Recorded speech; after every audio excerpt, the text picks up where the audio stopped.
High friends, welcome to Lakshmi Maths. இன்னைக்கு என்ன பார்க்க போறோம் அப்படின்னு பார்த்தீங்கன்னா, ப்ராஃபிட் அண்ட் லாஸ்ல இருக்கக்கூடிய கொஸ்டின்ஸ் வந்து பார்க்க போறோம். ஸோ அப்கமிங்ல வரக்கூடிய ரயில்வே எக்ஸாமுக்கான கிளாஸஸ் வந்து கொண்டு போயிட்டு இருக்கோம். ஸோ டெய்லி வரக்கூடிய கிளாஸஸை மிஸ் பண்ணாம பாருங்க. ஓகே, ஸோ இன்னைக்கு பார்க்க போற டாபிக் என்ன அப்படின்னு பார்த்தீங்கன்னா, profit and loss. First question பாருங்க. The market price of an article is ₹240. It is sold by giving a discount of 10% on the market price.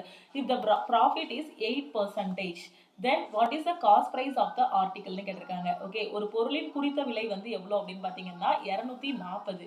இப்போ அந்த பொருளுக்கு என்ன பண்றாங்க அப்படின்னு பாத்தீங்கன்னா ஒரு 10% தள்ளுபடி கொடுக்குறாங்க. அப்படி 10% தள்ளுபடி கொடுக்கும்போது லாபம் எவ்வளவு கிடைக்கும் அப்படின்னு பாத்தீங்கன்னா 8% வந்து லாபம் கிடைக்குது. அப்ப அந்த பொருளோட உண்மையான விலை என்ன, அதோட காஸ்ட் பிரைஸ் என்னன்னு கேட்டிருக்காங்க. ரொம்பவே ஈஸியான கொஸ்டின். இந்த சம்ம ரேஷியோ மெத்தட்ல ஈஸியா சால்வ் பண்ணிடலாம். ஓகே, ஸோ ஃபர்ஸ்ட் என்ன சொல்லியிருக்காங்க, அந்த பொருளோட குறித்த விலை வந்து சொல்லியிருக்காங்க. ஸோ மார்க் பிரைஸ் எவ்வளவு சொல்லியிருக்காங்க, 240 வந்து சொல்லியிருக்காங்க. ஓகே, ஃபர்ஸ்ட் என்ன பண்றாங்கன்னா அந்த பொருளோட மார்க் பிரைஸ் இருக்கு இல்லையா, அதுல ஒரு 10% தள்ளுபடி கொடுக்குறாங்க. இந்த 10% அப்படிங்கிறத நான் ஃப்ராக்ஷன்ல எப்படி எழுதலாம் அப்படின்னு கேட்டீங்கன்னா 1/10 நான் எழுதலாம், அப்படிதானே? ஸோ அப்போ இங்க எழுதிக்கோங்க, இது மார்க் பிரைஸ், இங்க செல்லிங் பிரைஸ்ன்னு எழுதிக்கோங்க. அதாவது குறித்த விலை நீங்க எழுதிக்கோங்க, இதை வந்து விற்ற விலைன்னு எழுதிக்கோங்க. ஓகே, ஸோ அந்த குறித்த விலையில 10% தள்ளுபடி கொடுக்குறாங்க. இதை ஃப்ராக்ஷன்ல நான் 1/10 மாத்திட்டேன் அப்படின்னா கீழே இருக்கிறது எனக்கு என்னவா இருக்கும், மார்க் பிரைஸா இருக்கும், மேல இருக்கிறது எனக்கு தள்ளுபடியா இருக்கும். ஓகே, அப்போ 10 ரூபாய் பொருளுக்கு 1 ரூபாய் தள்ளுபடி கொடுத்தேன்னா அந்த பொருளை எவ்வளவு ரூபாய்க்கு விற்பேன், 9 ரூபாய்க்கு விற்பேன். அப்ப அதோட குறித்த விலை எனக்கு எவ்வளவு, மார்க் பிரைஸ் 10. ஓகே, அதுக்கு கொடுத்த தள்ளுபடி எவ்வளவு, 1 ரூபாய் தள்ளுபடி கொடுத்துருக்கேன். அப்ப விற்ற விலை என்னது, 10 - 1 9 அப்படின்னு நீங்க போட்டுக்கலாமா? எல்லாத்தையும் நாம ரேஷியோவா மாத்த போறோம். அடுத்து என்ன சொல்லியிருக்காங்க, அந்த பொருளுக்கு லாபம் வந்து 8% கிடைக்குது. அப்ப அந்த 8% நம்ம ஃபிராக்ஷன்ல எப்படி எழுதலாம், 8/100 எழுதலாம். இன்னும் ஃபர்தரா சிம்பிளிஃபை பண்ணேன் அப்படின்னா 2 நாள் 8, 25 நாள் 100. ஸோ 2/25 சொல்லலாம். ஓகே, ஸோ இது எனக்கு என்னது, லாபம், ப்ராஃபிட். ஓகே, ப்ராஃபிட் எப்பவுமே எதுல பார்ப்போம், நம்ம காஸ்ட் பிரைஸ்ல பார்ப்போம். இது எல்லாமே பேசிக், நம்ம ஆல் இன் ஒன் கோர்ஸ்ல உங்களுக்கு சொல்லி கொடுத்துருக்கேன், அப்படிதானே? ஸோ இதை 2/25 எழுதிக்கலாம். அப்போ கீழே இருக்கிறது உங்களுக்கு காஸ்ட் பிரைஸ், மேல இருக்கிறது உங்களுக்கு என்னவா இருக்கும், ப்ராஃபிட்டா இருக்கும். அப்போ 25 ரூபாய் பொருளை 2 ரூபாய் லாபத்துல விற்கிறோம் அப்படின்னா அதோட செல்லிங் பிரைஸ் எனக்கு எவ்வளவு, 27 கிடைக்கும். அதோட விற்ற விலை எவ்வளவு, 27. ஓகேவா? பொருளோட உண்மையான விலை எவ்வளவு, 25. ஓகே, இந்த பக்கம் காஸ்ட் பிரைஸ் போட்டுக்கோங்க. அப்ப அந்த பொருளோட காஸ்ட் பிரைஸ் எவ்வளவு, 25 இங்க எழுதிக்கோங்க. அதோட செல்லிங் பிரைஸ் எவ்வளவு, 25 + 2 27. ஓகேவா? ஸோ எக்ஸாம்ல இந்த ரேஷியோவை பார்த்ததுமே எழுதிடலாம். என்ன பண்ணிடலாம்னா 1/10 தானே கொடுத்துருக்காங்க ப்ராஃபிட். அப்போ குறித்த விலை 10, நமக்கு விற்ற விலை எவ்வளவா இருக்கும், 10 - 1 9. அதுக்கப்புறம் லாபம் 8/100 இருக்கா, இதை 2/25 எழுதலாம். அப்போ காஸ்ட் பிரைஸ் 25 அப்படின்னா செல்லிங் பிரைஸ் என்னவா இருக்கும், 25 + 2 27 இருக்கும். ஓகே, ஸோ இந்த ப்ராசஸ் ஓகேவா? ஸோ இதுல உங்களுக்கு என்னது சேம், செல்லிங் பிரைஸ் வந்து உங்களுக்கு சேமா இருக்கும், அப்படிதானே? இதுல என்ன சேமா இருக்கும், செல்லிங் பிரைஸ் வந்து சேமா இருக்கும். அப்ப இதை நாம ஈக்குவேட் பண்ணலாமா? புரியுதா? ஒரு பொருள் இருக்கு, அந்த பொருளுக்கு 10% தள்ளுபடி கொடுத்து ஒரு விலைக்கு விற்கிறீங்க. ஓகேவா? அதே செல்லிங் பிரைஸ் தான், அதே பொருளை 8% லாபத்துல விற்கிறீங்க. ஓகேவா?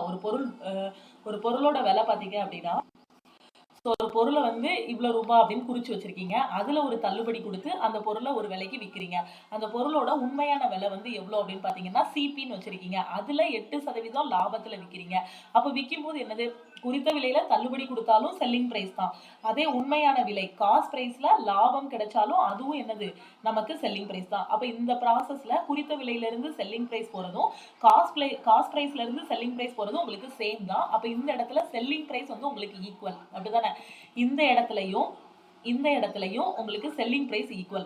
அப்ப இந்த செல்லிங் பிரைஸ் இங்க என்ன இருக்கு, 9 இருக்கு, இங்க 27 இருக்கு. சோ இத வந்து ஈக்குவேட் பண்ணுங்க. ஸோ நார்மல் மெத்தட்ல ப்ராஃபிட் அண்ட் லாஸ் சால்வ் பண்ணும்போது ரொம்பவே கஷ்டமா இருக்கும். அதனால தான் எப்பவுமே என்ன பண்ணணும்னா ரேஷியோ மெத்தட்ல மாத்திக்கணும். ஓகே, இன்னும் நிறைய சம்ஸ் பார்க்க உங்களுக்கு இன்னும் தெளிவா புரியும். அப்ப இது ரெண்டையும் ஒன்று போல மாத்துறதுக்கு என்ன பண்ணணும்னா, இது ரெண்டுக்கும் எல்சிஎம் எடுக்கணும். 9க்கும் 27க்கும் எல்சிஎம் என்னது, 27 தான். அப்ப இதை ஃபுல்லா நீங்க எதால மல்டிப்ளை பண்ணணும் அப்படின்னு பாத்தீங்கன்னா 3 ஆல மல்டிப்ளை பண்ணணும். அப்ப இதை ஃபுல்லா எதால மல்டிப்ளை பண்ணணும் அப்படின்னு பாத்தீங்கன்னா 1 ஆல மல்டிப்ளை பண்ணணும். அப்படி பண்ணீங்க அப்படின்னா உங்களுக்கு என்ன கிடைக்கும், மார்க் பிரைஸ் குறித்த விலை என்ன கிடைக்கும், 10 × 3 30 கிடைக்கும். அடுத்து செல்லிங் பிரைஸ் விற்ற விலை என்ன கிடைக்கும், 9 × 3 27 கிடைக்கும். அடுத்து இதையிலையும் பாருங்க 27 into 1 27 தான். செல்லிங் பிரைஸ் 27 தான் வரப்போகுது. அடுத்து காஸ்ட் பிரைஸ் என்ன வரும் 27 into 1. இதை ஃபுல்லா 1ஆல மல்டிப்ளை பண்ண போறீங்க.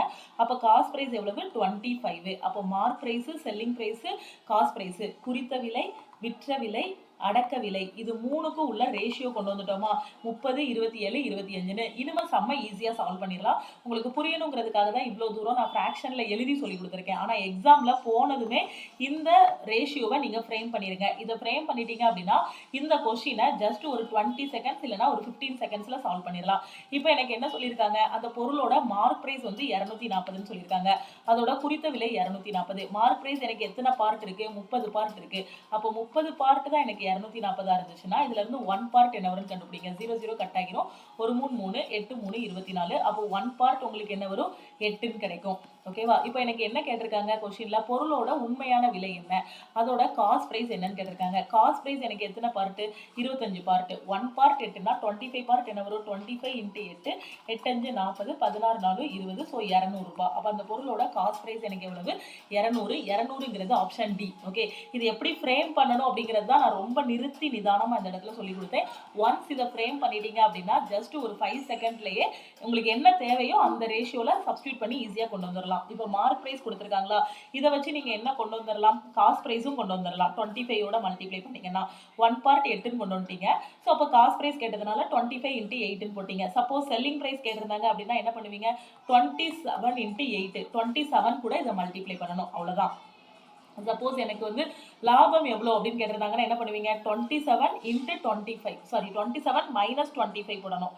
Selling price minus cost price தான் எனக்கு ப்ராஃபிட். அப்போ 2 பார்ட் கிடைக்கும். அப்போ 1 பார்ட் 8னா 2 பார்ட் எவ்வளோ வரும் 2 into 8 16 ரூபாய் லாபம் கிடைச்சிருக்கும். ஓகே, இந்த கொஸ்டின்ல ஒன்ஸ் ரேஷியோ ஃபார்ம் பண்ணிட்டீங்க அப்படின்னா அவங்க என்ன கேட்டாலுமே எக்ஸாம்ல ஆன்சர் பண்ணிடலாம். ஸோ காஸ்ட் பிரைஸ் கேட்டா 25 கூட மல்டிப்ளை பண்ணும்போது நமக்கு 200 வந்துச்சு. செல்லிங் பிரைஸ் கேட்டா அந்த 1 பார்ட்டை 27 கூட மல்டிப்ளை பண்ணணும். அதே ப்ராஃபிட் கேட்டாங்கன்னா selling price minus cost price 27 minus 25 2 பார்ட். So 2 into 8 16.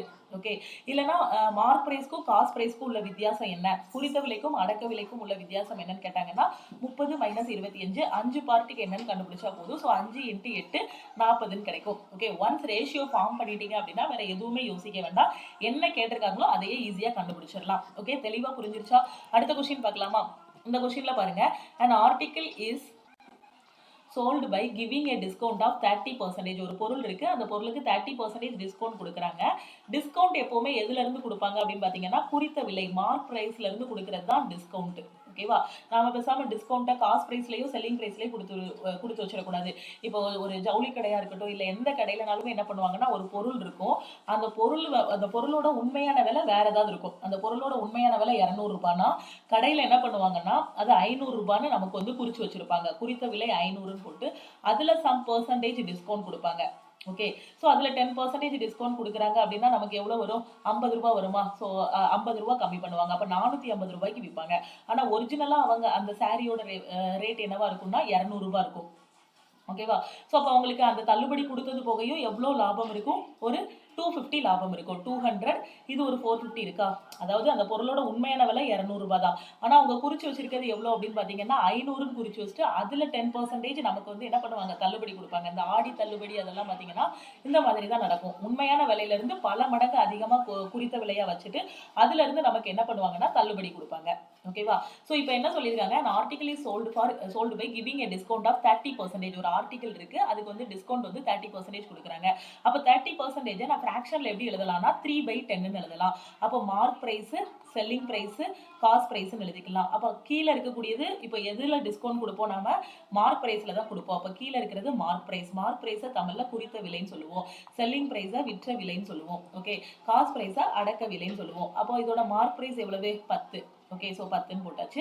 அதில் டிஸ்கவுண்ட் எவ்வளோ கொடுக்குறாங்க, 3 பங்கு டிஸ்கவுண்ட் கொடுக்குறாங்க. அப்போ 10 ரூபா பொருளுக்கு 3 ரூபாய் டிஸ்கவுண்ட் கொடுத்தாங்கன்னா எவ்வளோ ரூபாய்க்கு விற்பாங்க, 7 ரூபாய்க்கு விற்பாங்க. ஸோ 7 போட்டேன். ஸோ அப்படி கொடுத்தாலுமே அவங்களுக்கு லாபம் கிடைக்குது. If there is a gain of 20%, என்னதான் 30% தள்ளுபடி கொடுத்தாலுமே லாபம் எவ்வளோ கிடைக்கி, 20% லாபம் கிடைக்கி. 20% நான் ஃபிராக்ஷன்ல எப்படி எழுதலாம், 1/5ன்னு எழுதலாம். அதாவது 20/100ன்னு எழுதலாம். இதை இன்னும் சிம்பிளிஃபை பண்ணேன் அப்படின்னா 1/5ன்னு எழுதலாம். அப்போ கெயின் லாபம் லாபம் எப்பவுமே எதுல கண்டுபிடிப்போம்? காஸ்ட் பிரைஸ்ல கண்டுபிடிப்போம். அப்ப 5 ரூபாய் பொருளுக்கு 1 ரூபாய் லாபம் கிடைச்சிருக்கு அப்படின்னா எவ்வளவு ரூபாய்க்கு வித்திருப்போம்? 6 ரூபாய்க்கு வித்திருப்போம். ஓகேவா? அடுத்து என்ன சொல்லியிருக்காங்க? And the cost price of the article is 840. அந்த பொருளோட உண்மையான விலை எவ்வளவு அப்படின்னு பாத்தீங்கன்னா 840. அப்ப அதோட குறித்த விலை என்ன? மார்க்கெட் பிரைஸ் என்னன்னு கேட்டிருக்காங்க. ஒரு பொருள் அதன் குறித்த விலையில் 30% தள்ளுபடி கொடுத்து விற்கப்படுகிறது. ஓகேவா? சோ ஒரு பொருள் இருக்கு, அதுக்கு 30% டிஸ்கவுண்ட் கொடுக்குறாங்க. 30% டிஸ்கவுண்ட்டை நான் என்ன பண்ணிக்கிறேன்? 3/10 எழுதிக்கிறேன். அப்ப கீழே இருக்க 10 தான் எனக்கு மார்க் பிரைஸா இருக்கும். அப்ப செல்லிங் பிரைஸ்ங்கிறது என்னது? குறித்த விலை மைனஸ் தள்ளுபடி. அப்போ 10 - 3 7. அப்போ எனக்கு செல்லிங் பிரைஸ் 7 பார்ட் இருக்கும். ஓகே, 20% லாபம் இருந்தால் அப்படி விற்கும் போது 20% லாபம் கிடைக்கும். 20% ஃபிராக்ஷன்ல எப்படி எழுதிக்கலாம்னா 1/5 எழுதிக்கலாம். அப்ப கீழே இருக்கிறது உங்களுக்கு காஸ்ட் பிரைஸ், மேல இருக்கிறது லாபம். அப்போ கீழே இருக்கிற காஸ்ட் பிரைஸ் நான் என்ன பண்ணிக்கலாம்? 5 இந்த பக்கம் எழுதிக்கலாம். 5 + 1 6. அப்போ செல்லிங் பிரைஸ் எவ்வளவு? எனக்கு 6 பங்கு கிடைக்கும். இப்போ எனக்கு என்ன கேட்டிருக்காங்க? கட்டுரையின் குறித்த விலை என்னன்னு கேட்டிருக்காங்க. ஓகே, ஸோ இப்போ எனக்கு என்னது? இந்த ப்ராசஸ்ல ஒரு பொருள் இருக்கு, அந்த பொருளுக்கு தள்ளுபடி கொடுத்தாலுமே தள்ளுபடி கொடுத்து இவ்வளவு ரூபாய்க்கு விற்கிறேன், 7 ரூபாய்க்கு விற்கிறேன். அதே பொருள் தான், அதோட உண்மையான விலை, அதை 6 ரூபாய்க்கு வித்து லாபம் பார்க்குறேன். அப்ப இந்த ரெண்டு இதுலயுமே எனக்கு எது ஈக்குவல் அப்படின்னு பாத்தீங்கன்னா அதோட செல்லிங் பிரைஸ் வந்து ஈக்குவல். அப்ப இந்த செல்லிங் பிரைஸை நான் ஈக்குவேட் பண்ணலாமா? ஈக்குவேட் பண்ணா இந்த ஃபர்ஸ்ட் ரேஷியோ ஃபுல்லா நான் எதால பேலன்சிங் ஆஃப் டேர்ம்ஸ் அப்படின்னு ரேஷியோ அண்ட் ப்ரொபோர்ஷன்ல சொல்லி கொடுத்துருப்பேன். ஸோ அதுபடி பாத்தீங்கன்னா இது ஃபுல்லா நம்ம 6ஆல மல்டிப்ளை பண்ணலாம். இந்த செகண்ட் ரேஷியோ ஃபுல்லா எதால மல்டிப்ளை பண்ணலாம்? 7ஆல மல்டிப்ளை பண்ணலாம். அப்படி பண்ணா mark price, selling price, cost price இருக்கும். இதை ஃபுல்லா 6ஆல மல்டிப்ளை பண்ணீங்க அப்படின்னா 60, இது 42 கிடைக்கும். இதை ஃபுல்லா 7ஆல மல்டிப்ளை பண்றீங்க. 7 × 6 = 42. அதுக்கப்புறம் 7 × 5 35. அப்ப காஸ்ட் பிரைஸ் இதை மூணையும் நான் ரேஷியோல கொண்டு வந்துட்டேன்னா அவ்வளவுதான். ஒன்ஸ் ரேஷியோல கொண்டு வந்துட்டீங்க அப்படின்னா அதுக்கப்புறம் சால்வ் பண்றது ரொம்பவே ஈஸி. இப்போ எனக்கு கொஸ்டின்ல என்ன சொல்லியிருக்கா? பொருளோட உண்மையான விலை வந்து 840 அப்படிதானே? பொருளோட காஸ்ட் பிரைஸ், அதோட காஸ்ட் பிரைஸ் வந்து 840 அப்படின்னா மார்க் பிரைஸ் என்னன்னு கேட்டிருக்காங்க. ஸோ காஸ்ட் பிரைஸ் எவ்வளவு? 35 பங்கு. அப்ப அந்த 35 பங்கு எதுக்கு ஈக்குவலா இருக்கும்? 840க்கு ஈக்குவலா இருக்கும். ஓகேவா? அதுல இருந்து 1 பார்ட் கண்டுபிடிங்க. 1 பார்ட் என்ன வரும்? 840 / 35. 7 வாய்ப்பாடுல கட் பண்ணீங்கன்னா 5 7 35 120 இருக்கும். ஸோ திருப்பி என்ன வரும்? 24 கிடைக்கும் கட் பண்ணா. அப்போ 1 பார்ட் உங்களுக்கு என்ன வரும்? 24. ப்ராஃபிட் அண்ட் லாஸ் பொறுத்த வரைக்கும் இந்த ரேஷியோ ஃபார்ம் பண்ணிட்டீங்க அப்படின்னா அதுக்கப்புறம் சம்ம சால்வ் பண்றது ரொம்பவே ஈஸி. இப்போ உங்களுக்கு என்ன கேட்டிருக்காங்க? கட்டுரையின் குறித்த விலை என்னன்னு கேட்டிருக்காங்க. கட்டுரையின் குறித்த விலை எவ்வளவு? 60 பங்கு. ஓகேவா? அப்போ ஒரு பங்கு 24 அப்படின்னா நம்ம என்ன கண்டுபிடிச்சிட்டோம்னா காஸ்ட் பிரைஸை பங்குல கண்டுபிடிச்சிட்டோம். அதோட உண்மையான விலை வந்து 35 பங்கு கண்டுபிடிச்சிட்டோம். கொஸ்டின்ல என்ன சொல்லியிருக்காங்க அப்படின்னு பாத்தீங்கன்னா அதோட காஸ்ட் பிரைஸ் வந்து ரூபாயில 840 அப்படின்னு சொல்லியிருக்காங்க. அப்போ அந்த 35 பங்கு 840க்கு ஈக்குவலா இருக்கும் அப்படின்னு நீங்க ஈக்குவேட் பண்ணிட்டு அதுல இருந்து 1 பார்ட் வந்து எவ்வளவு ரூபாய்க்கு ஈக்குவல்? 24 ரூபாய்க்கு ஈக்குவல். அப்போ நமக்கு செல்லிங் என்ன கேட்டிருக்காங்க? மார்க் பிரைஸ் தான் கேட்டிருக்காங்க. அதோட குறித்த விலை தான் கேட்டிருக்காங்க. குறித்த விலை எத்தனை பங்கு? 60 பங்கு. அப்போ ஒரு பார்ட் 24னா 60 பார்ட் என்னன்னு கண்டுபிடிங்க. அப்போ 60 × 24 இருக்கும். ஸோ 24 × 6 6 4 24 144 வரும். இங்க ஒரு 0 சேர்த்துட்டீங்க அப்படின்னா இதுதான் உங்களுக்கு என்னது? அதோட குறித்த விலை, மார்க் பிரைஸ். அப்ப அந்த பொருளோட குறித்த விலை என்னன்னா 1440. 1440ங்கிறது ஆப்ஷன் ஏ. ஓகே, இதே கொஸ்டின்ல அந்த பொருளோட விற்ற விலை என்னன்னு கேட்டாங்கன்னா என்ன பண்ணுவீங்க? அந்த பொருளோட விற்ற விலை என்னன்னு கேட்டா என்ன பண்ணுவீங்க? 42ஆல மல்டிப்ளை பண்ணணும். 1 பார்ட் 24னா அதோட செல்லிங் பிரைஸ் எவ்வளவு? 42 × 24 மல்டிப்ளை பண்ணீங்க அப்படின்னா அதோட செல்லிங் பிரைஸ் கிடைச்சிரும். ஓகே, சப்போஸ் இதே கொஸ்டின்ல அந்த பொருளுக்கு கிடைச்ச ப்ராஃபிட் என்ன அப்படின்னு கொஸ்டின்ல கேட்டிருந்தாங்கன்னா என்ன பண்ணுவீங்க? ப்ராஃபிட்ங்கிறது என்னது? Selling price minus cost price. விற்ற விலை மைனஸ் அடக்க விலை. இதுதான் என்னது? ப்ராஃபிட். அப்ப 42 - 35 உங்களுக்கு எவ்வளவு வரும்? 7 பார்ட் கிடைக்கும். அப்போ 1 பார்ட் 24னா 7 பார்ட் எவ்வளவு? 24 × 7. இதுதான் அந்த பொருளோட ப்ராஃபிட்டா இருக்கும். ஓகே, ஒன்ஸ் ரேஷியோவை ஃபார்ம் பண்ணிட்டீங்க அப்படின்னா எப்படி கொஸ்டின் கேட்டாலுமே ஈஸியா ஆன்சர் பண்ணிடலாம். இது எல்லாமே தெளிவா உங்களுக்கு ஆல் இன் ஒன் கோர்ஸ்லயே சரி, நம்மளோட மேக்ஸுக்கான A to Z கிளாஸ்லயும் சொல்லி கொடுத்துருக்கேன். ஸோ ஒன்ஸ் இந்த மெத்தட்ல நீங்க பழகிட்டீங்க அப்படின்னா ப்ராஃபிட் அண்ட் லாஸ்ல எப்படி ட்விஸ்ட் அடிச்சு கொஸ்டின் கேட்டாலுமே ஈஸியா சால்வ் பண்ணிடலாம். ஓகே, இந்த கொஸ்டினுக்கான ஆன்சர் ஆப்ஷன் ஏ. ஓகே, அடுத்த கொஸ்டின் பார்க்கலாமா? இந்த கொஸ்டின்ல என்ன சொல்லியிருக்காங்க? இந்த கொஸ்டின்ல பாருங்க, on selling 17 balls at rupees 840 there is a loss equal to the cost price of 5 balls. The cost price of a ball is 17 பந்துகளை 840க்கு விற்கும் போது 5 பந்துகளின் விலைக்கு இணையான நஷ்டம் ஏற்படுகிறது அப்படின்னா ஒரு பந்தோட விலை என்னன்னு கேட்டிருக்காங்க. ரொம்பவே ஈஸியான கொஸ்டின். ஒரு கடையில 17 பந்து இருக்கு, ஓகேவா? சோ இந்த 17 பந்தை விற்கிறாங்க அப்படின்னா அவங்களுக்கு எவ்வளவு நஷ்டம் ஏற்படுது அப்படின்னு பாத்தீங்கன்னா 5 பொருளோட காஸ்ட் பிரைஸ்க்கு ஈக்குவலா ஏற்படக்கூடிய நஷ்டம் வந்து. ஓகே, இப்போ 17 பொருளோட ஒரு பொருளோட செல்லிங் பிரைஸ், ஒரு பொருளோட விற்ற விலை பாத்தீங்க அப்படின்னா நான் எஸ்பின்னு எடுத்துக்கிறேன், 1 எஸ்பின்னு எடுத்துக்கிறேன், ஓகேவா? அப்ப 17 பொருளை எவ்வளவு ரூபாய்க்கு வித்திருப்பாங்க? ஒரு பொருளை 1 ரூபாய்க்கு வித்தேன்னா 17 பொருளை 17 ரூபாய்க்கு வித்திருப்பேன். இப்போ ஒரு பொருளை 1 எஸ்பிக்கு நான் விற்கிறேன் அப்படின்னா 17 பொருளை நான் எவ்வளவு ரூபாய்க்கு வித்திருப்பேன்? 17 எஸ்பிக்கு நான் வந்து வித்திருப்பேன், ஓகேவா? அப்போ 17 பொருளோட விற்ற விலை, 17 பொருளோட விற்ற விலை எனக்கு செல்லிங் பிரைஸ் எனக்கு என்னவா இருக்கும்? 17 எஸ்பின்னு இருக்கும். ஓகே, அப்ப அந்த 17 பொருளை நான் அந்த 17 பொருளோட அடக்க விலை நான் கண்டுபிடிக்க போறேன். ஒரு பொருளோட அடக்க விலையை நான் 1 சிபின்னு எடுத்துக்கிறேன். அப்போ 17 பொருளோட அடக்க விலை, 17 பொருளோட காஸ்ட் பிரைஸ் உங்களுக்கு என்னவா இருக்கும்?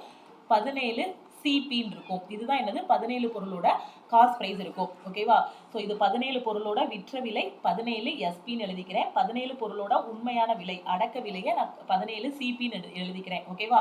இப்போ எனக்கு லாஸ் ஏற்படுது, எனக்கு என்ன ஏற்படுது? நஷ்டம் ஏற்படுது, ஓகேவா? அப்ப அந்த நஷ்டம்ங்கிறது உங்களுக்கு என்னது? நஷ்டம்ங்கிறது என்னது? வாங்கிய விலை மைனஸ் விற்ற விலை, அதுதானே நஷ்டம். 10 ரூபா பொருளை 8 ரூபாய்க்கு வித்தேன் அப்படின்னா அது எனக்கு என்னது? நஷ்டம், ஓகேவா?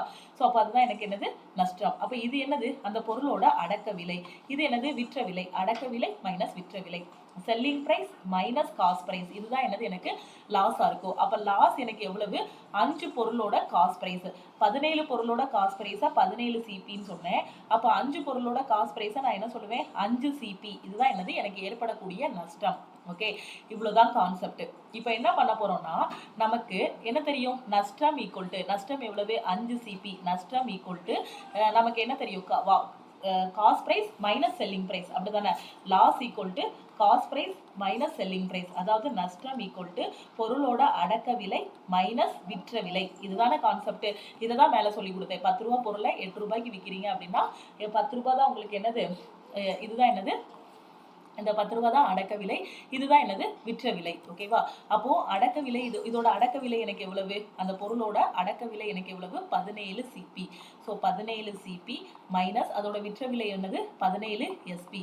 ஸோ 17 மைனஸ் 17 ஜீரோன்னு போட்டு விட்டுறாதீங்க. இது 17 சிபி இன் டேர்ம்ஸ் ஆஃப் சிபியில் இருக்கு, இது இன் டேர்ம்ஸ் ஆஃப் எஸ்பியில் இருக்கு. ஸோ இது ரெண்டையும் நம்மளால கழிக்க முடியாது, ஓகேவா? அப்போ இதுல இருந்து நம்ம என்ன பண்ணிக்கலாம்? இங்க சிபி இருக்கா? இந்த சிபியை இந்த பக்கம் கொண்டு வந்துருங்க, இந்த எஸ்பியை இந்த பக்கம் கொண்டு போயிருங்க. அப்போ 17 SP equal to 17 CP minus 5 சிபின்னு இருக்கும், ஓகே? ஸோ இதுல இருந்து நீங்க என்ன பண்ணிக்கலாம்? 17 எஸ்பி வந்து எதுக்கு ஈக்குவலா இருக்கும்? 12 சிபிக்கு உங்களுக்கு வந்து ஈக்குவலா இருக்கும், ஓகேவா? 17 வந்து 12 சிபிக்கு ஈக்குவலா இருக்கும். ஸோ இதுல இருந்து என்ன கொண்டு வந்துடலாம்? செல்லிங் பிரைஸ்க்கும் காஸ்ட் பிரைஸ்க்கும் உள்ள ரேஷியோ கொண்டு வந்துடலாமா? So SP by CP equal to 12 by 17ன்னு கிடைக்கும். அப்போ அந்த பொருளோட காஸ்ட் பிரைஸ் எவ்வளோ இருக்கு அப்படின்னு பார்த்தீங்கன்னா 17 பங்கு இருக்கு. செல்லிங் பிரைஸ் எத்தனை பங்கு இருக்கு அப்படின்னு பார்த்தீங்கன்னா 12 பங்கு இருக்கு, ஓகே? கொஸ்டின்ல என்ன சொல்லியிருக்காங்கன்னா 840 ரூபாய்க்கு விற்கிறோம், ஓகேவா? எவ்வளோ ரூபாய்க்கு விற்கிறோம்? 840க்கு விற்கிறோம். அப்போ அதோட விற்ற விலை என்னது? அதோட செல்லிங் பிரைஸ் எவ்வளவு? 840 ருபீஸ், ஓகேவா? ஸோ அதோட செல்லிங் பிரைஸ் நம்ம எத்தனை பார்ட் கண்டுபிடிச்சிருக்கோம்? ஸோ செல்லிங் பிரைஸ்க்கும் காஸ்ட் பிரைஸ்க்கும் உள்ள ரேஷியோ 12:17 கொண்டு வந்திருக்கோம். அப்போ அதோட செல்லிங் பிரைஸ் எத்தனை பார்ட்? 12 பார்ட். அப்போ 12 பார்ட் தான் 840 இருந்துச்சுன்னா இதுல இருந்து 1 பார்ட் கண்டுபிடிங்க. 1 பார்ட் என்ன வரும்? 70 கிடைக்குமா? 840 டிவைடட் பை 12, ஒரு 12 12, 7 12 84. அப்போ 1 பார்ட் என்ன வரும்? 17 கிடைக்கும். எனக்கு என்ன கேட்டிருக்காங்க? ஒரு பந்தோட விலை என்னன்னு கேட்டிருக்காங்க. the cost price of a ball, ஒரு பந்தோட விலை என்னன்னு கேட்டிருக்காங்க, ஓகே? ஸோ அப்போ நமக்கு காஸ்ட் பிரைஸ் என்னவா இருக்கும்? காஸ்ட் பிரைஸ் வந்து ஸோ நமக்கு 17 பந்தோட விலை கேட்கல, ஒரே ஒரு பந்தோட விலை தான் கேட்டிருக்காங்க. கொஞ்சம் நல்லா யோசிங்க. இந்த செல்லிங் பிரைஸ் 12 பார்ட்டுங்கிறது எத்தனை பந்தோட விலை? 17 பந்தோட விலை தான் நமக்கு 12 பார்ட். காஸ்ட் பிரைஸ் எவ்வளவு? 17 பந்தோட விலை 17. ஸோ இதுதான் உங்களுக்கு என்ன அப்படின்னு பார்த்தீங்கன்னா காஸ்ட் பிரைஸ், ஓகே? நான் சொல்ற கான்செப்ட் புரியுதா? நம்ம வந்து இந்த ரேஷியோவா கன்வெர்ட் பண்ணியிருக்கோம். இது வந்து ஸ்டெப் பை ஸ்டெப்பா சொன்னாதான் புரியும்ட்டு இவ்வளவு தூரம் உங்களுக்கு நான் எக்ஸ்பிளைன் பண்ணியிருக்கேன். ஸோ இதுல பாத்தீங்க அப்படின்னா நம்ம ஃபைனலா கண்டுபிடிச்சு வச்சிருக்க ரேஷியோ என்ன அப்படின்னு பாத்தீங்கன்னா செல்லிங் பிரைஸ் வந்து உங்களுக்கு 12 பங்கு இருக்கு, அதாவது 17 பந்தோட விலை 12 பங்கு, ஓகேவா? மொத்தமா நம்ம விற்கிறது ஒரு பந்து கிடையாது, 17 பந்து விற்கிறோம், ஓகேவா? ஸோ 17 பந்தோட விலைய 12 ரூபாய்க்கு விற்கிறோம், அதனாலதான் நமக்கு நஷ்டம் ஏற்படுது. இங்க காஸ்ட் பிரைஸ் எவ்வளவுனா 17 பந்தோடது 17 ரூபாய். நமக்கு கேட்டிருக்கிறது ஒரு பந்தோட விலை தான். 1 பார்ட் எவ்வளவு? நமக்கு 70, ஓகேவா? 1 பார்ட் 70. இப்போ ஒரு பந்தோட காஸ்ட் பிரைஸ் கேட்டிருக்காங்க. மொத்தம் 17 பந்தோட காஸ்ட் பிரைஸ் எவ்வளவு? 17. அப்போ ஒரு பந்தோட காஸ்ட் பிரைஸ் எனக்கு எவ்வளவு? இது ரெண்டுமே என்னதுன்னா 17 பந்தோட விற்ற விலை, 17 பந்தோட அடக்க விலை. அப்போ 17 பந்தோட அடக்க விலை 17 அப்படின்னா அதோட ஒரு பந்தோட விலை எவ்வளவு இருக்கும்? 1 பார்ட் ஈக்குவல் டு 1ன்னு கிடைக்கும். ஓகேவா? அப்போ ஒரு பந்தோட விலை எவ்வளவு? 70. 70ங்கிறது ஆப்ஷன் டி. ஓகேவா? இப்போ டைரக்டாவே நான் இதுல 1 பார்ட் 70 வந்திருக்கு, இதுதான் ஆன்சர் நான் சொன்னா உங்களுக்கு புரியாதுங்கிறதுக்காக தான் இதை எக்ஸ்பிளைன் பண்ணியிருக்கேன். நாம கண்டுபிடிச்சு வச்சிருக்க ரேஷியோ யாரு அப்படின்னு பாத்தீங்கன்னா 17 பந்துகளோட ரேஷியோ. 17 பந்தோட விற்ற விலை வந்து எனக்கு 12 பார்ட், 17 பந்தோட அடக்க விலை வந்து அதோட காஸ்ட் பிரைஸ் வந்து எனக்கு 17 பார்ட். அப்போ ஒரு பந்தோட காஸ்ட் பிரைஸ் எனக்கு என்னவா இருக்கும்? 1 பார்ட்டா இருக்கும். ஓகேவா? அந்த 1 பார்ட் தான் நான் 70ன்னு கண்டுபிடிச்சிருக்கேன். ஸோ ஆப்ஷன் டி தான் எனக்கு கரெக்ட் ஆன்சர். ஓகே, கிளியரா புரிஞ்சிருச்சா? ஸோ இந்த ரேஷியோவா ஃப்ரேம் பண்ணிட்டீங்க அப்படின்னா இந்த கொஸ்டினை சால்வ் பண்றது ரொம்ப ரொம்ப ஈஸி. இதுவுமே நான் உங்களுக்கு புரியணுங்கிறதுக்காக தான் ஒரு பந்தோட விற்ற விலை வந்து ஒரு எஸ்பின்னு வச்சுக்கோங்க. அப்போ 17 பந்துனா 17 எஸ்பி, இதுல வந்து 17 சிபின்னு வச்சுக்கோங்கன்னு சொன்னேன். அதுக்கப்புறம் அவங்க சொன்ன கான்செப்ட் படி நாம இது ஒரு ஈக்குவேஷனா கொண்டு வந்துட்டோம் அப்படின்னா நமக்கு செல்லிங் பிரைஸ்க்கும் காஸ்ட் பிரைஸ்க்கும் உள்ள ரேஷியோ கிடைச்சிடும். அதை வச்சு ஈஸியா இந்த சம்ம முடிச்சிடலாம். சப்போஸ் இந்த கொஸ்டின்ல இன்னொரு விதமா கேட்கறாங்க, ஒரு பந்தோட விற்ற விலை என்னன்னு கேட்கறாங்க. இந்த கொஸ்டின்ல ஒரு பந்தோட அடக்க விலை என்னன்னு கேட்டிருந்தாங்களா? சப்போஸ் எக்ஸாம்ல வந்து ஒரு பந்தோட விற்ற விலை கேட்கறாங்கன்னு வச்சுக்கோங்க. அதை எப்படி சால்வ் பண்ணுவீங்க? இது 17 பந்தோட விற்ற விலை எவ்வளோ அப்படின்னு பார்த்தீங்கன்னா 12 பார்ட் 12 ரூபான்னு வச்சுக்கோங்க. அப்போ ஒரு பொருளோட விற்ற விலை என்ன வரும்? 12/17ன்னு கிடைக்கும். ஓகேவா? அப்போ அந்த ஒரு பொருளோட விற்ற விலை எனக்கு என்ன வரும்னா 1 பார்ட் எனக்கு எவ்வளவு? 70. ஓகே, அப்போ 1 பார்ட் 70 அப்படின்னா இது கூட மல்டிப்ளை பண்ணுங்க. 70 × 12/17. இதை கட் பண்ணீங்க அப்படின்னா வர்றது ஆன்சர். ஸோ 840/17ன்னு கிடைக்கும். ஸோ கட் பண்ணீங்கன்னா உங்களுக்கு ஆன்சர் என்ன வரும்? ஸோ ஒரு 5 ரூபாய்க்கு கொஞ்சம் கம்மியாக வரும். இங்கே 840 இருக்குது, இங்கே 17 இருக்குது. 17 5 85. ஸோ 5 டைம்ஸ் போகாது. ஒரு 4 ரூபாய் 80 பைசா இல்லை 60 பைசா அந்த ரேஞ்சில் வரும் ஆன்சர் வந்து. ஓகேவா? ஸோ அக்யூரேட்டாக கண்டுபிடிச்சிக்கோங்க. கண்டுபிடிச்சிங்க அப்படின்னா உங்களுக்கு எவ்வளோ வரும்னா, சரி 40 ரூபாய் 80 பைசா கிட்ட வரும். அதாவது 50 வராது, 50 விட கொஞ்சம் கம்மியாக வரும். வேணா கண்டுபிடிச்சிருவோமே. 840 17 இருக்கா? ஸோ 17 4 68, 14 6 போனால் 8, சாரி 14 8 போனால் 6. ஸோ திருப்பி என்ன இருக்கு? இங்கே 7 6 போனால் 1. ஸோ திருப்பி எத்தனை தடவை போகும்? 17 7. ஸோ எவ்வளோ போகும் அப்படின்னு பார்த்தீங்கன்னா 17 9 9 7 63, 9 6 15 153. ஸோ 49 ரூபா சம்திங் போகும். ஓகேவா? ஸோ 50 ரூபா இல்லாமல் 49 ரூபா 50 பைசா இல்லை 25 பைசா அந்த மாதிரி போகும்னு வச்சுக்கோங்க. ஓகேவா? அப்போ ஒரு பந்தோட விற்ற விலை எவ்வளோ இருக்குது அப்படின்னு பார்த்தீங்கன்னா 49 ரூபா கிட்ட இருக்கும். நம்ம உண்மையான விலை எவ்வளோன்னா 70 ரூபா. 70 ரூபா பொருளை கிட்டத்தட்ட ஒரு 50 ரூபா கிட்ட வச்சு விற்கிறோம். ஓகே, புரியுதா? ஸோ ஒரு சம்மை படிக்கும் போதே அதை சுற்றி வரக்கூடிய எல்லா கான்செப்டையும் புரிஞ்சுக்கிட்டீங்க அப்படின்னா நீங்கள் திருப்பி ரிவைஸ் பண்ணும்போது உங்களுக்கு தெளிவாக இருக்கும். அந்த கொஸ்டினை பார்க்கும்போது அதுக்கான ஆன்சரை மட்டும் கண்டுபிடிக்க கூடாது, வேற விதமாவும் நாம யோசிச்சு பார்க்கணும். நமக்கு கான்செப்ட் தான் புரியணும். அதுதான் நம்ம சிலபஸ் கவர் பண்றோம். இந்த கொஸ்டின்ல பாருங்க, the market price of an article is 2400. It sold for 1542.24 after allowing 3 successive discount 15, 10 and x percentage. What is the value of x ன்னு கேட்டிருக்காங்க. ஒரு பொருளோட குறித்த விலை பாத்தீங்க அப்படின்னா 2400 ரூபாய். 2400 ரூபாய் மதிப்புள்ள பொருளுக்கு டிஸ்கவுண்ட் எப்படி கொடுக்குறாங்கன்னா ஃபர்ஸ்ட் ஒரு 15% டிஸ்கவுண்ட் வந்து கொடுக்குறாங்க. ஸோ அதை நாம என்ன பண்ணிக்கலாம் அப்படின்னு பாத்தீங்கன்னா 85/100ன்னு எழுதிக்கலாம். ஓகேவா? அப்படிதானே? 100ல இருந்து கம்மி பண்ணி எழுதணும். ஓகே, அதுக்கப்புறம் என்ன பண்றாங்க? ஒரு 10% டிஸ்கவுண்ட். ஸோ இதை என்ன பண்ணிக்கலாம்? 90/100ன்னு எழுதிக்கலாம். அதுக்கப்புறம் ஒரு x பர்சன்டேஜ். ஓகேவா? ஸோ x பர்சன்டேஜ்னா அதை எப்படி எழுதலாம்? இப்போ இந்த 10 எப்படி எழுதுனீங்க? 100 - 10 19 எழுதுறீங்களா? அதே மாதிரி இதை 100 - x / 100ன்னு எழுதிக்கோங்க. ஓகே, ஸோ இப்படி விற்கிறாங்க.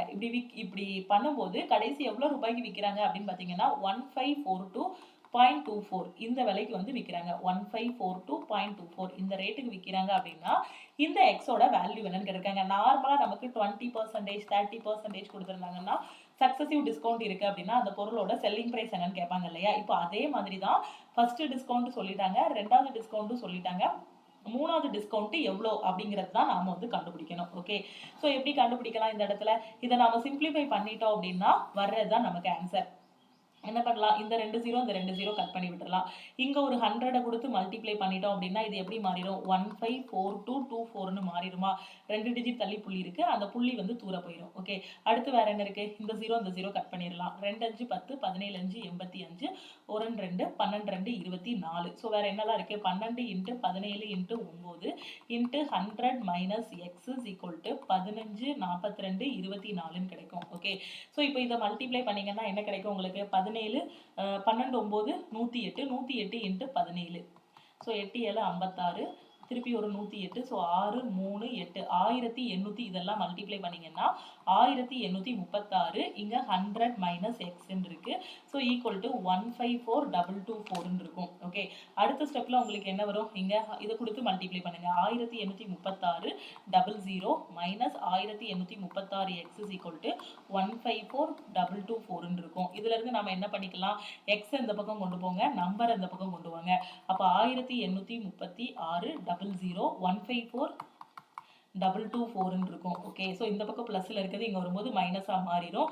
ஈக்குவல் டு 1838 எக்ஸ்ன்னு இருக்கும். 10ல் 4 போனால் 6, 9ல் 2 போனால் 7, 5ல் 2 போனால் 3. ஸோ திருப்பி என்ன இருக்கும்? 13ல் 4 போனால் 9, திருப்பி வேற என்ன வரும்? 7ல் 5 போனால் 2ன்னு கிடைக்கும். ஓகே, ஸோ அப்போ அடுத்த இதில் ஸோ எல்ல 5 போணுச்சு அப்படின்னா 2ன்னு இருக்கும். ஈக்குவல் டு 1836 எக்ஸ்ன்னு கிடைக்கும். ஸோ அடுத்து 1836 எக்ஸ் இஸ் ஈக்குவல் டு 2376னா இதுல இருந்து எக்ஸோட வேல்யூ 2376. கரெக்டு தானே?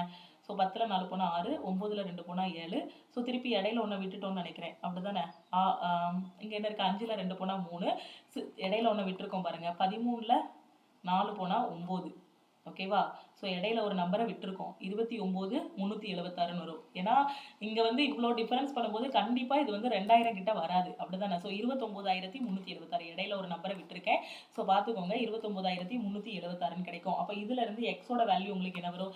29,376 டிவைடட் பை 1836. இந்த இடத்துல மைனஸ் எடுக்கும்போது பார்த்தீங்கன்னா ஒரு சின்ன மிஸ்டேக் நடந்திருக்கு. ஸோ 29,376 இருக்கு, இங்கே டிவைடட் பை 1836 போட்டோம் அப்படின்னா எக்ஸோட வேல்யூ கிடைச்சிடும். இங்கேயும் 6, இங்கேயும் 6. அப்போ யூனிட் டிஜிட் 6ல் முடிஞ்சதுனால கண்டிப்பாக கடைசி நம்பர் 6 தான் வரணும். ஸோ அப்போ ஆப்ஷன் ஏ கரெக்டாக இருக்கலாம், ஆப்ஷன் டியும் மேபி கரெக்டாக இருக்கலாம். ஸோ அப்போ ஆப்ஷன் பி அண்ட் சியை நம்ம எலிமினேட் பண்ணிடலாம். இப்போ கட் பண்ணீங்க அப்படின்னா உங்களுக்கு எத்தனை தடவை போகும்னு பாருங்க. ஸோ 2937 6ன்னு இருக்கு. ஸோ 1836 ஒரு தடவை போகும். 1836 1 0 9ல் 8 போனால் 1. ஸோ 1101 இருக்கும். இந்த 6ஐயும் இறக்கிட்டீங்க அப்படின்னா ஸோ திருப்பி 6 டைம்ஸ் போகுதான்னு பாருங்க. ஸோ 6 டைம்ஸ் தாராளமாக போகும். அப்போ இங்கே 6ன்னு போடலாம். அப்போ இதுக்கான ஆன்சர் என்ன அப்படின்னு பார்த்தீங்கன்னா 16%. 16%ங்கிறது ஆப்ஷன் ஏ. ஓகேவா? ஸோ நிறைய பேர் என்ன பண்ணுவாங்கன்னா இவ்வளோ தூரம் கண்டுபிடிச்சி வச்சுட்டு ஒவ்வொரு ஆப்ஷனாக சப்ஸ்டியூட் பண்ணியும் பார்ப்பாங்க. அப்படியும் கண்டுபிடிக்கலாம். எப்படி கண்டுபிடிச்சாலுமே இங்கே பாயிண்ட்ல தான் வர்ற மாதிரி இருக்கு. ஸோ அதனால நாம இதுதான் பெஸ்ட் வேயா இருக்கும். ஓகே, கொஞ்சம் ஒரு சின்ன சிம்பிளிஃபிகேஷன் தான். அந்த 0 கட் பண்ணிட்டீங்க அப்படின்னா அதுக்கப்புறம் 100 மைனஸ் எக்ஸுக்கு என்ன அப்படிங்கிறத ஈக்குவேட் பண்ணி கண்டுபிடிச்சிடலாம். இதை மட்டும் உள்ள கொடுத்து மல்டிப்ளை பண்ற மாதிரி இருக்கும். இதுலயும் பெரிய கஷ்டமான மல்டிப்ளிகேஷன் இல்லை, வெறும் 00 தான் சேர்க்க போறீங்க. அதுக்கப்புறம் இதுல இருந்து இதை மைனஸ் பண்ண போறீங்க. அந்த மைனஸ் பண்றதுல எந்த ஒரு கேர்லெஸ் மிஸ்டேக்கும் இல்லாம கரெக்டா மைனஸ் பண்ணணும். ஓகே, ஸோ மைனஸ் பண்ணிட்டு அதுக்கப்புறம் டிவிஷன் பண்ணீங்க அப்படின்னா உங்களுக்கு எக்ஸோட வேல்யூ கிடைச்சிடும். எவ்வளோ? 16%. அப்போ மூணாவதா கொடுத்த தள்ளுபடி எவ்வளோ அப்படின்னு பாத்தீங்கன்னா 16% தள்ளுபடி வந்து கொடுத்திருக்காங்க. ஓகே, சோ ப்ராஃபிட் அண்ட் லாஸ்ல இந்த மாதிரி தான் எக்ஸாம்ல क्वेश्चंस கேட்பாங்க. இந்த வீடியோ உங்களுக்கு பிடிச்சிருக்கு அப்படினா லைக் பண்ணுங்க. உங்களுக்கு டவுட்ஸ் இருந்துச்சு அப்படினா கமெண்ட் பண்ணுங்க. உங்க फ्रेंड्स எக்ஸாம்க்கு ப்ரிப்பேர் பண்றாங்கன்னா மறக்காம அவங்களுக்கு இந்த வீடியோவை ஷேர் பண்ணுங்க. நீங்க ப்ராஃபிட் அண்ட் லாஸ் படிக்கிறீங்க அப்படினா ஃபர்ஸ்ட் என்னெல்லாம் புரிஞ்சுக்கணும், ஒரு பிகினரா உள்ள வரீங்க, இந்த டாபிக் உள்ள என்னெல்லாம் நீங்க கத்துக்கணும் அப்படினு பாத்தீங்கன்னா இதுல நம்ம நிறைய டேர்ம்ஸ் வந்து யூஸ் பண்ணுவோம். Mark price, selling price, cost price. So என்ன படிக்கணும் அப்படினா மார்க் பிரைஸ்னா என்ன, அதுக்கப்புறம் செல்லிங் பிரைஸ்னா என்ன, அதுக்கப்புறம் வந்து பாத்தீங்கன்னா காஸ்ட் பிரைஸ்னா என்ன, ப்ராஃபிட்னா என்ன, லாஸ்னா என்ன, இந்த கான்செப்டை நீங்க தெளிவா புரிஞ்சுக்கணும். மார்க் பிரைஸ்னா தமிழ்ல குறித்த விலை, செல்லிங் பிரைஸ்னா விற்ற விலை, காஸ்ட் பிரைஸ்னா என்னதுன்னா வாங்கிய விலைன்னு சொல்லுவாங்க, அடக்க விலைன்னு சொல்லுவாங்க, பொருளோட உண்மையான விலைன்னு சொல்லுவாங்க, ப்ராஃபிட்னா லாபம், லாஸ்னா என்னதுன்னா நஷ்டம். இது எல்லாத்தையுமே நீங்க தெளிவா புரிஞ்சு வச்சுக்கணும். அதுக்கப்புறம் நாம முன்னாடி சின்ன வயசுல படிச்ச மாதிரி அந்த கான்செப்ட் தெரியணும் தான். இப்போ லாபம் அப்படின்னா விற்ற விலை மைனஸ் வாங்கிய விலை, அதே நஷ்டம் அப்படின்னா வாங்கிய விலை மைனஸ் விற்ற விலை, நஷ்டம்னா cost price minus selling price, லாபம்னா selling price minus cost price. இந்த கான்செப்ட் எல்லாம் தெரிஞ்சிருக்கணும் தான். ஆனா அதை வச்சே நீங்க சால்வ் பண்ணக்கூடாது. ஃபுல் அண்ட் ஃபுல் நீங்க எதை வச்சு சால்வ் பண்ணணும் அப்படின்னு பாத்தீங்கன்னா ரேஷியோ மெத்தட்ல தான் நீங்க வந்து சால்வ் பண்ணணும். இந்த mark price, selling price, cost price இது எல்லாத்தையும் ஒரு ரேஷியோவா கொண்டு வந்துட்டீங்க அப்படின்னா கொஸ்டின்ல என்ன கேட்டாலுமே ஈஸியா நீங்க வந்து சால்வ் பண்ணிடலாம். எப்பவுமே பாத்தீங்க அப்படின்னா நான் சொல்ற கான்செப்டை நல்லா புரிஞ்சுக்கோங்க. டிஸ்கவுண்ட்னு ஒரு வார்த்தை பாப்பீங்க. இந்த டிஸ்கவுண்ட்டுங்கிறது எதுல பார்ப்போம் அப்படின்னு பார்த்தீங்கன்னா மார்க் பிரைஸ்ல தான் பார்ப்போம். குறித்த விலையில தான் டிஸ்கவுண்ட்டை பார்ப்போம். இதுதான் கான்செப்ட், நல்லா புரிஞ்சுக்கோங்க. இந்த குறித்த விலைனா என்ன அப்படின்னு பார்த்தீங்கன்னா ஒண்ணுமே கிடையாது. ஒரு சாரியோட ரேட் வந்து வெறும் 100 ரூபாய் தான். அதோட மதிப்பு பார்த்தீங்கன்னா அதோட உண்மையான விலை பார்த்தீங்க அப்படின்னா 100 ரூபாய் தான். இப்ப கடைக்காரன் 100 ரூபாய்க்கு வாங்கி அவன் 100 ரூபாய்க்கே வித்தான் அப்படின்னா அவனுக்கு வியாபாரம் நடக்கும். ஆனா வியாபாரத்துல முன்னேற்றம் இருக்குமா, லாபம் இருக்குமா? இருக்காது. ஸோ அப்போ அவன் என்ன பண்ணுவான் அப்படின்னு பார்த்தீங்கன்னா அந்த 100 ரூபா பொருளை 120 ரூபாய்க்கு விற்பான். ஒரு 20% ஒரு 20 ரூபாய் அதிகமாக விற்பான். அப்படி விற்கும் போது அவனுக்கு லாபம் கிடைக்கும். அப்போ அவன் எவ்வளோ ரூபாய்க்கு விற்பான் அப்படின்னு பார்த்தீங்கன்னா 120 ரூபாய்க்கு விற்பான். அவனுக்கு 20 ரூபாய் லாபம் கிடைக்கும். இப்போ அவன் இன்னும் கொஞ்சம் மார்க்கெட்டிங் உள்ள கொண்டு வரணும். அப்ப கொண்டு வர்றதுக்கு அவன் என்ன பண்ணுவான் அப்படின்னு பாத்தீங்கன்னா மக்கள் கிட்ட வந்து தள்ளுபடி அப்படிங்கக்கூடிய ஒரு இதை அறிமுகப்படுத்துறாங்க. அப்ப தள்ளுபடி கொடுக்கறது இந்த உண்மையான 100 ரூபாயில தள்ளுபடி கொடுத்தான்னா அவன் கடையை இழுத்து மூட வேண்டியதான். அப்ப உண்மையான விலை 100 ரூபாயில அவன் தள்ளுபடி எப்பவுமே கொடுக்க மாட்டான். அப்ப அவன் தள்ளுபடி எப்படி கொடுப்பான் அப்படின்னு பாத்தீங்கன்னா அந்த பொருளோட உண்மையான விலை 100 ரூபாய் தானே. அந்த 100 ரூபாய் என்ன பண்ணுவான் அப்படின்னு பாத்தீங்கன்னா 100 ரூபாயை 200 ரூபாயா மாத்தி வச்சிருவான். இப்ப சாரியில 200 ரூபாய்ங்கிற பிரைஸை ஒட்டி வச்சிருப்பான். இது பேரு தான் குறித்த விலை. ஆனா கடைக்காரனுக்கு தெரியும் அதோட உண்மையான விலை 100 ரூபாய் அப்படின்ட்டு.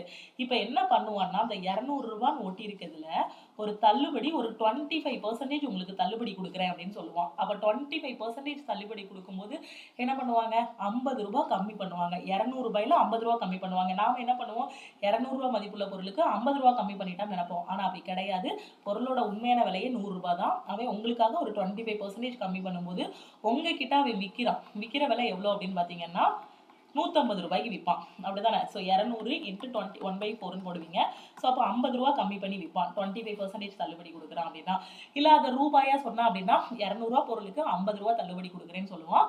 அப்போ ஃபைனலாக நீங்க 150 ரூபா கொடுத்து பொருளை வந்து வாங்கிட்டு வருவீங்க. அப்போ நம்ம என்ன நினைப்போம் 200 ரூபா பொருளை 150 ரூபாய்க்கு வாங்கிட்டு வரோம் அப்படின்னு நினைப்போம். ஆனா ஆக்சுவலா அந்த பொருளோட உண்மையான விலை என்னவா இருக்கும் அப்படின்னு பாத்தீங்கன்னா 100 ரூபாயா இருக்கும். இதுதான் அந்த பொருளோட உண்மையான விலையா இருக்கும். அப்ப இதுதான் குறித்த விலை.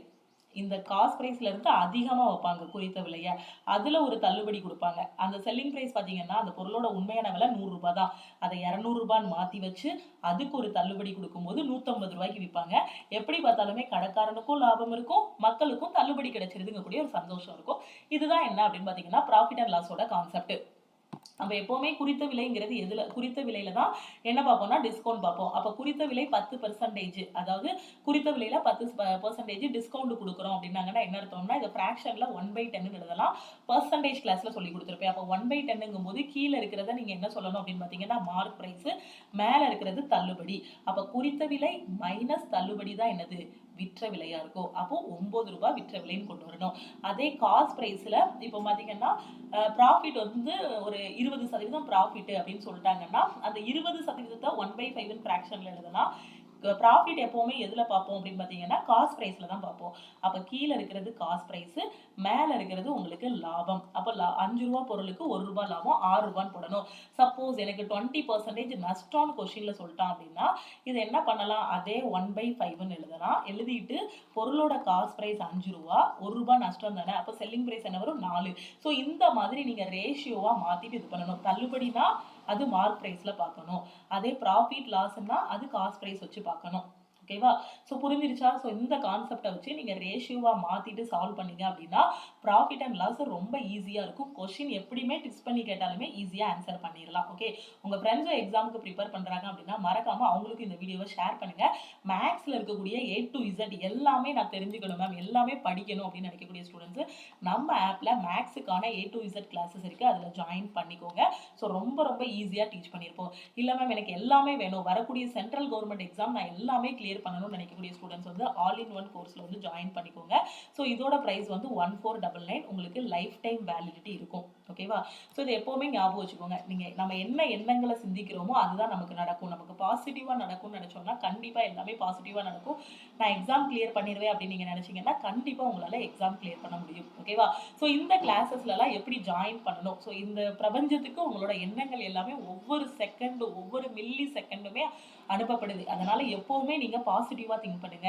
எனக்கு இப்படி நடக்காது, எனக்கு இது கிடைக்காது, எனக்கு எப்பவுமே நெகட்டிவா தான் நடக்கும், நான் ரொம்ப ஏழையான குடும்பத்துல பிறந்தவன், நான் ஒரு மிடில் கிளாஸ்ல இருந்தவன், எதுனாலுமே எனக்கு உடனே கிடைச்சது கிடையாது. இப்படி உங்களை நீங்களே தாழ்த்திக்கிடாதீங்க. எல்லாமே பாசிட்டிவா நினைங்க. நம்ம எப்படி இருக்கோம் அப்படிலாம் கிடையாது. நாம என்ன நினைக்கிறோமோ அதுபடி தான் நம்ம இருப்போம். நான் ரொம்ப நல்லா இருக்கேன், நான் ரொம்ப சந்தோஷமா இருக்கேன், நான் இவ்வளவு தூரம் படிச்சிருக்கேன், நான் டிகிரி முடிச்சிருக்கேன், எனக்குள்ள இவ்வளோ டேலண்ட் இருக்கு, என்னால ஒரு காம்படிட்டிவ் எக்ஸாம் கிளியர் பண்ண முடியும், நான் கிளியர் பண்ணிட்டேன், நான் ஒரு கவர்மெண்ட் ஜாப்ல போய் இருக்கேன், இந்த மாதிரி பாசிட்டிவா நீங்க நினைச்சுக்கோங்க. உங்களை சுத்தி நெகட்டிவ் பீப்புள் இருந்தாலுமே தயவு செஞ்சு அவங்கள அவாய்ட் பண்ணிருங்க. ஏன்னா நெகட்டிவ் பீப்புள் பாத்தீங்க அப்படின்னா நம்ம வந்து 100 நல்லதுக்குள்ள ஏதாவது ஒரு இடத்துல நம்ம ஒரு மிஸ்டேக் பண்ணிருப்போம். அந்த 99 நல்லதையுமே அந்த நெகட்டிவ் பீப்புள் பார்க்க மாட்டாங்க. ஒரே ஒரு நெகட்டிவை மட்டும் பார்த்துட்டு அதை வச்சு மட்டுமே பேசுவாங்க. ஸோ அந்த 99 நல்லது அவங்க கண்ணுக்கு படாது. அதுதான் நெகட்டிவ் பீப்புள். ஸோ அந்த மாதிரி நெகட்டிவான பீப்புளை விட்டு தள்ளிருங்க. அவன் என்ன சொல்லுவான் அப்படின்னு பார்த்தீங்கன்னா, நமக்கு இதில் பாஸ் பண்ணுறதுக்கு நிறைய வாய்ப்பு இருக்குது. காம்படிட்டிவ் எக்ஸாமில் நம்ம எவ்வளோ எஃபோர்ட் போடுறோமோ அந்த எஃபோர்ட்டுக்கு தகுந்த மாதிரி நம்ம பாஸ் பண்ணலாம். ஆனால் அவங்க சொல்கிறது எல்லாமே ஃபெயிலியர் ஸ்டோரி தான் சொல்லுவாங்க. அவனை பாரு அத்தனை வருஷம் படிக்கிறான், இவனை பாரு இத்தனை வருஷம் படிக்கிறான், இவெல்லாம் பாஸ் ஆகவா செய்கிறான், அப்போ இன்னைக்கு போயிட்டு நீ பாஸ் ஆகிருவியா அப்படின்னு கேட்பாங்க. ஸோ அந்த மாதிரி பீப்புள் கிட்டலாம் தயவு செஞ்சு காம்படிட்டிவ் எக்ஸாம் முடிகிற வரைக்கும் அவங்க கூட பேசாமலே இருங்க. அவங்க எவ்வளோ பெரிய ஃப்ரெண்டாக இருந்தாலும் சரி, எவ்வளோ பெரிய சொந்தக்காரங்களாக இருந்தாலும் சரி, நாம நம்மளோட குறிக்கோள்ல சுயநலமா இருக்கணும். நாம ஜெயிக்கிற வரைக்கும் நம்மளோட எய்மை யாருக்காகவும் எதுக்காகவும் விட்டு கொடுக்க கூடாது. அதுல சுயநலமா இருக்கணும், அதுல போயிட்டே இருக்கணும். தேவையில்லாம யாராவது ஏதாவது பேசுறாங்க அப்படின்னா அதெல்லாம் காது கொடுத்து கேட்காதீங்க. பாசிட்டிவா வச்சுக்கோங்க. உங்க ரூம் ஏதாவது ஒன்று வச்சிருக்கீங்கன்னா உங்க புக்லயோ நோட்லயோ டெய்லி உங்களை உற்சாகப்படுத்துற மாதிரி நல்ல நல்ல கோட்ஸ் எல்லாம் எழுதி வைங்க. நிறைய ப்ராக்டிஸ் பண்ணுங்க. கண்டிப்பா ஹார்ட் ஒர்க் எப்பவுமே ஃபெயிலியர் ஆகாது. ஓகேவா? ஸோ நல்லா படிங்க. கண்டிப்பா உங்களால பாஸ் பண்ண முடியும். ஓகே. ஸோ புதுசா யாராவது வந்திருக்கீங்க அப்படின்னா மறக்காம நம்மளோட லக்ஷ்மி மேக்ஸ் ஆப்பை வந்து பிளே ஸ்டோர்ல போய் டவுன்லோட் பண்ணிக்கோங்க. பிளே ஸ்டோர்ல போய் டவுன்லோட் பண்ணிக்கலாம். வீடியோ கீழே இருக்கக்கூடிய டிஸ்கிரிப்ஷன்லையும் ஆப்போட லிங்க் வந்து கொடுத்துருக்கேன். ஆப்பை டவுன்லோட் பண்ணிட்டு உங்களோட மொபைல் நம்பர் என்டர் பண்ணிக்கோங்க. அதுக்கு ஒரு ஓடிபி வரும். அதை வச்சு நீங்க லாகின் பண்ணிக்கலாம். நீங்க லாகின் பண்ணதுக்கு அப்புறம் நம்ம ஆப்ல இந்த மாதிரி ஓப்பன் ஆகும். உங்களுக்கு எல்லாமே வேணும். எல்லா எக்ஸாமும் நான் கிளியர் பண்ண போறேன். சென்ட்ரல் கவர்மெண்ட் அப்கமிங்ல வரக்கூடிய ரயில்வேல உள்ள எல்லா எக்ஸாமும் நான் கிளியர் பண்ணணும் அப்படின்னு நினைக்கக்கூடிய ஸ்டூடெண்ட்ஸ் ஆல் இன் ஒன் கோர்ஸ்ல ஜாயின் பண்ணிக்கோங்க. ஸோ நீங்க ஆப்ல போய் டைரக்டா ஜாயின் பண்ண வேண்டாம். நீங்க ஆப்பை டவுன்லோட் பண்ணதுமே பாத்தீங்க அப்படின்னா ஆப்ல இருந்து உங்களுக்கு வெல்கம் டு லக்ஷ்மி மேக்ஸ் கம்யூனிட்டின்னு ஒரு மெசேஜ் வரும். அதுல இந்த மெசேஜ் அனுப்புனா போதும். I want to join all in one கோர்ஸ்னு ஒரு மெசேஜ் அனுப்புனீங்க அப்படின்னா டீம்ல இருந்து கான்டாக்ட் பண்ணிட்டு எப்படி ஜாயின் பண்ணணும் அப்படிங்கறத உங்களுக்கு சொல்லுவாங்க. ஓகேவா? எல்லா டீடைல்ஸுமே உங்களுக்கு வந்து சொல்லிடுவாங்க. இதுல எல்லாமே கவர் ஆகும். மேக்ஸ் மட்டும் இல்ல, maths, reasoning, general awareness, science எல்லாமே கவர் ஆகும். ஸோ எல்லாமே வேணுங்கிறவங்க ஆல் இன் ஒன் கோர்ஸ்ல ஜாயின் பண்ணிக்கோங்க. மேக்ஸ் மட்டும் வேணும் அப்படின்னு சொல்லக்கூடிய ஸ்டூடெண்ட்ஸ் மேக்ஸுக்கான கிளாஸஸ்ல ஜாயின் பண்ணிக்கோங்க. சயின்ஸ் மட்டும் வேணும், டெக்னீஷியனுக்கும் ஏஎல்பிக்கும் குரூப் டிக்கும் சயின்ஸ் ரொம்ப முக்கியம், நான் சயின்ஸ்ல தான் வீக்கா இருக்கேன், சயின்ஸ் மட்டும் வேணும்னு சொல்லக்கூடிய ஸ்டூடெண்ட்ஸ் வந்து சயின்ஸ் கிளாஸ்ல வந்து ஜாயின் பண்ணிக்கோங்க. சயின்ஸ் அண்ட் ஜெனரல் அவேர்னஸ் வந்து இதுல வந்து கவர் ஆகும். இது போக வேற ஏதாவது டவுட் இருக்கு, எப்படி ஜாயின் பண்ணணும்னு தெரியல அப்படின்னா லக்ஷ்மி மேக்ஸ் டீமுக்கு காண்டாக்ட் பண்ணுங்க. 9043337945. அப்படி இல்லைன்னா இந்த நம்பருக்கு காண்டாக்ட் பண்ணுங்க 7806854288. ஓகேவா? ஸோ இந்த ரெண்டு நம்பர்ல எந்த நம்பருக்குனாலும் நீங்க கால் பண்ணியோ வாட்ஸ்அப் பண்ணியோ கேட்டுக்கலாம். ஸோ இதை மட்டும் படிச்சாலே போதும். இதுல உங்களுக்கு லைவ் கிளாஸஸ், ரெக்கார்டட் கிளாஸஸ் எல்லாமே கவர் ஆகும். ஸோ எக்ஸாம் கிளியர் பண்ற வரைக்கும் உங்களுக்கு ஃபுல் கைடன்ஸ் இருக்கும், லைஃப் டைம் வேலிடிட்டி இருக்கும். ஓகேவா? ஸோ இதை மட்டும் கரெக்டாக ஃபாலோ பண்ணிக்கோங்க. ஆல் இன் ஒன் கோர்ஸோட ஃபீஸ் பார்த்தீங்க அப்படின்னா 1499. உங்களுக்கு லைஃப் டைம் வேலிடிட்டி இருக்கும். ஒரு டைம் தான் நீங்க ஃபீஸ் பண்ண போறீங்க. ஸோ லைஃப் டைம் ஆக்சஸ் இருக்கும். எந்த இடத்துலையுமே நீங்க பே பண்ண ஃபீஸ் வந்து வேஸ்ட் ஆகாது. ஓகே. இது போகையும் வேற ஏதாவது டவுட் இருக்கு, ரயில்வே எக்ஸாம் பத்தி இல்லை எஸ்எஸ்சி எக்ஸாம் பத்தி ஏதாவது ஒரு டவுட் இருக்கு அப்படின்னா இந்த நம்பருக்கு நீங்க கால் பண்ணி கேட்டுக்கலாம். நீங்க இன்னும் நம்ம டெலகிராம் குரூப், டெலகிராம் சேனல்ல ஜாயின் பண்ணல அப்படின்னா டெலகிராம் குரூப் அண்ட் சேனல்லையும் ஜாயின் பண்ணிக்கோங்க. ஃபோக்கஸ்டா உட்காந்து படிங்க. அது மாதிரி உங்களுக்கு ஏஎல்பிக்கான டெஸ்ட் பேட்ச் வேணும், டெக்னீஷியனுக்கான டெஸ்ட் பேட்ச் வேணும் அப்படின்னாலும் இந்த நம்பருக்கு நீங்க கான்டாக்ட் பண்ணி கேட்டுக்கலாம். ஓகே. நம்ம ஆப்போட லிங்க், குரூப்போட லிங்க் எல்லாமே வீடியோக்கு கீழே இருக்கக்கூடிய டிஸ்கிரிப்ஷன்ல கொடுத்துருக்கேன், இல்ல ஃபர்ஸ்ட் கமெண்ட்லேயே கொடுத்துருக்கேன். அதை கிளிக் பண்ணி நீங்க பார்த்துக்கலாம். திருப்பியும் நாம அடுத்த கிளாஸ்ல மீட் பண்ணுவோம். தேங்க்யூ. டெய்லி யூடியூப்ல வரக்கூடிய வீடியோஸா மிஸ் பண்ணாம பாருங்க. மேக்ஸ், ரீசனிங்னு கிளாஸஸ் வந்து கொண்டு போயிட்டு இருக்கோம். ஸோ கண்டிப்பா இந்த வருஷத்துல ரயில்வே எக்ஸாம் கிளியர் பண்ண முடியும், நீங்க கரெக்டா டெய்லி ஃபாலோ பண்ணீங்கன்னா. ஸோ பாசிட்டிவா இருங்க, நிறைய ப்ராக்டிஸ் பண்ணுங்க, கண்டிப்பா உங்களால முடியும். ஓகே. திருப்பியும் அடுத்த கிளாஸ்ல மீட் பண்ணுவோம். தேங்க்யூ.